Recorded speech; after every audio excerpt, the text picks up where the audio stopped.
চট্টগ্রামের ফটিকছড়িতে তিনা নামের এক গৃহবধূর রহস্যজনক ঝুলন্ত লাশ উদ্ধার।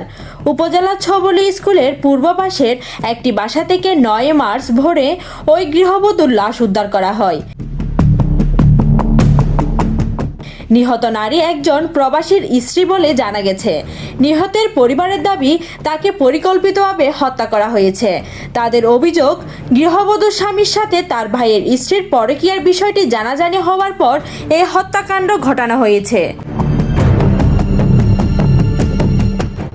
এবং এই ঘটনার সাথে তার ভাইয়ের স্ত্রীও জড়িত আছে বলে জানানো হয়েছে।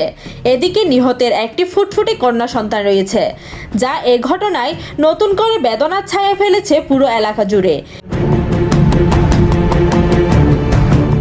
মৃত্যুর প্রকৃত রহস্য উদ্ঘাটনে তদন্ত শুরু করেছে ফটিকছড়ি থানা police. News desk, Hindus news.